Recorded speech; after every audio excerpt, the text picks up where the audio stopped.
Teman-teman sekalian, hidup kita di dunia ini kan gak lama ya, sebentar ya. Dunia ini bukan tempat tinggal kita, tapi dunia ini tempat meninggal kita. Hidup bukan untuk hidup, tapi hidup untuk yang maha hidup.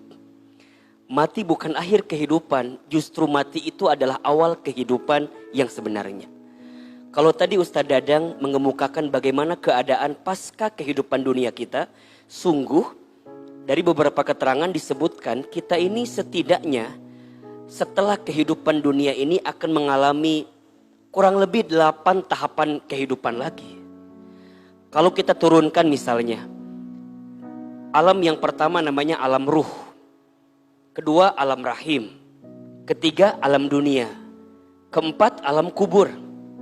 Kelima alam hari kiamat. Dihancurkan seluruhnya.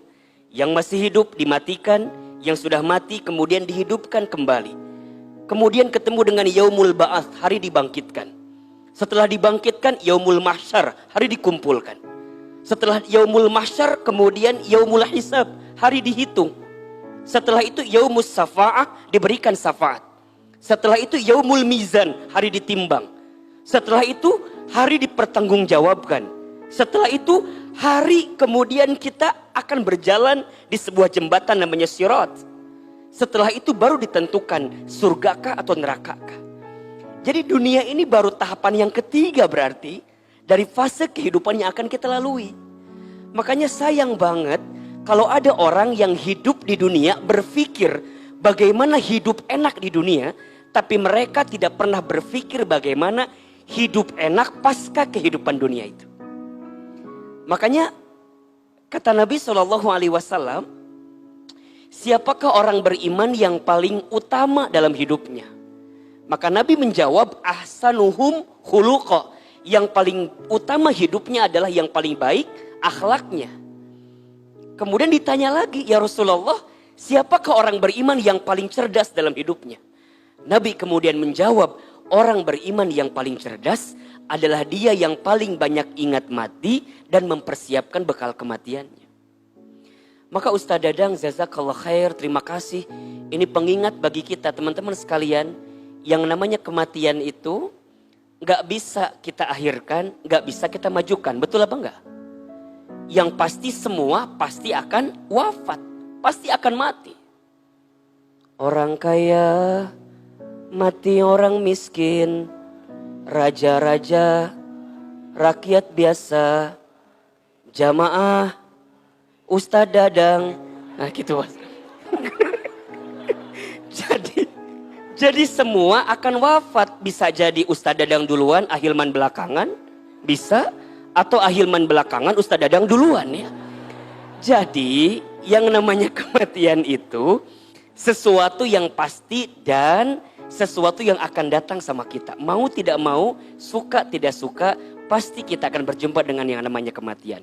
Maka teman-teman sayang, kalau hari ini kita masih hidup, ingat-ingat saja bekal apa yang sudah kita siapkan, atau dosa apa yang sering kita lakukan dan belum kita sempat bertobat kepada Allah.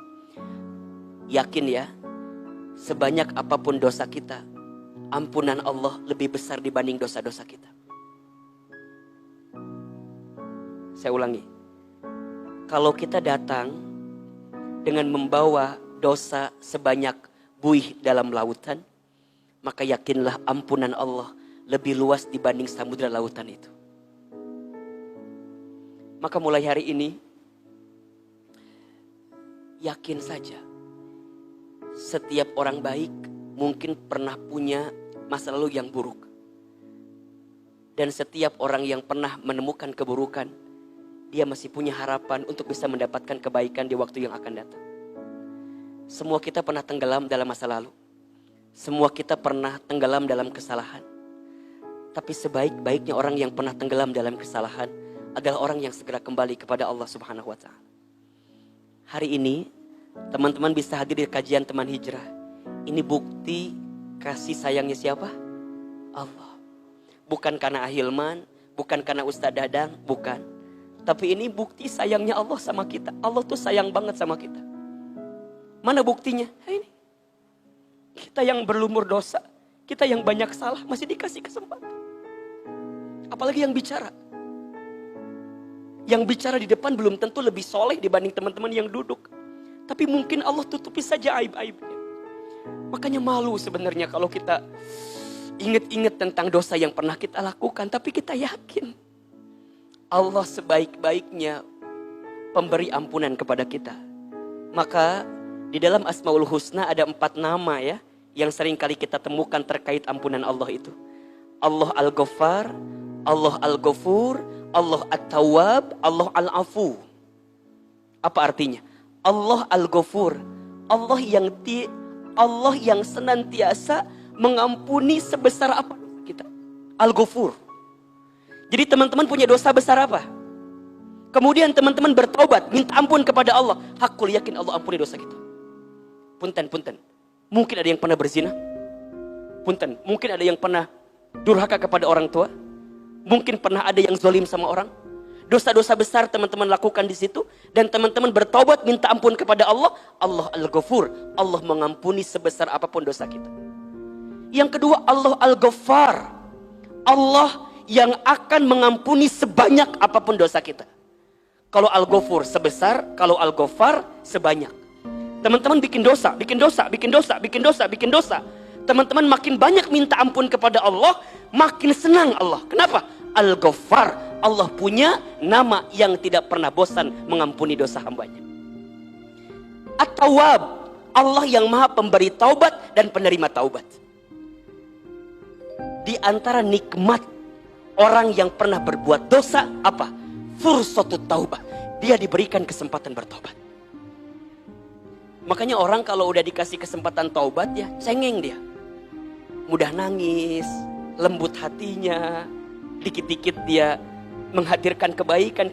Kenapa? Karena dia pengen nutupin keburukan dia di masa lalu. Maka apa perintah Nabi kepada kita? Wa atbi'is sayyi'ata bil hasanati tamhuha. Dan ikutkanlah keburukan dengan kebaikan. Niscaya kebaikanmu bisa menutupi keburukanmu di masa lalu. Jadi kalau teman-teman dulu ahilman saya nggak pernah sholat jamaah. Ayo hari ini punya waktu datang sholat jamaah. Kenapa? Gantikan yang dulu yang kita nggak pernah datang ke masjid. Ustaz, aku dulu pernah mengumbar aurat sih. Terlihat auratnya. Maka sekarang tutupi auratnya. Tutupi auratnya. Mudah-mudahan dosa kita yang dulu tuh tertutup dengan kebaikan kita. Teman-teman misalnya semua kan punya masa lalu misalnya ya. Nanti menikah teman-teman. Gimana cara menutupinya? Teman-teman kemudian hadirkan kebaikan bersama dengan pasangan kita nanti setelah menikah. Dan Al-Afu, apa itu? Allah yang maha pemaaf. Allah yang tidak pernah mengungkit kesalahan hambanya. Jadi kalau kita sudah bertobat, minta ampun kepada Allah, Allah tutupi dosa-dosa kita, Allah tutupi kesalahan kita. Jangan samakan Allah dengan manusia ya. Manusia itu makin banyak kita minta, makin kesel, ya gak sih?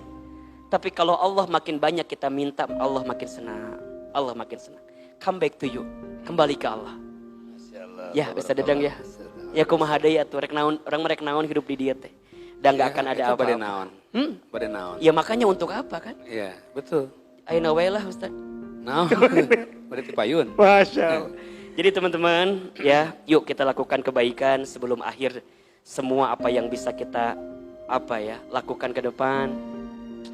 Tadi kata Ustaz Dadang ya, setiap kebaikan pasti balasannya adalah kebaikan. Famay ya'mal mithqala dzarratin khairan yarah wa may ya'mal mithqala dzarratin syarran yarah. Barang siapa yang berbuat kebaikan walaupun sebesar biji zarrah, Allah pasti membalas kebaikan itu. Dan barang siapa yang berbuat keburukan, disembunyikan, dirahasiakan, Allah pasti membalas keburukan itu. Jangan pernah berhenti menjadi orang baik. Karena kita gak pernah tahu kebaikan mana yang akan mengantarkan kita ke surga. Dan kita tidak pernah tahu kebaikan mana yang akan menutup usia kita. 2 minggu lalu ada seorang public figure mungkin. Ya, awalnya dihujat se-Indonesia itu. Tapi ternyata akhir kehidupannya didoakan seluruh Indonesia. Kita gak pernah tahu apa amal kebaikan yang pernah dia lakukan. Cuman yang jelas setiap orang pasti punya amal-amal kebaikan itu. Dan di antara amal yang disukai oleh Allah apa? infak sodako. Ya Ustaz ya. Setuju. Ada 2 penyesalan disebutkan dalam surat Al-Munafikun yang disesalkan oleh orang yang sudah meninggal. Apa? 1, orang meninggal itu menyesal dengan hartanya yang belum dia sedekahkan. Dan yang kedua, orang yang sudah meninggal menyesal dengan umurnya yang gak dipakai untuk beramal soleh. Makanya satu kali orang meninggal pernah minta sama Allah untuk dihidupkan kembali kan? Apa permintaannya?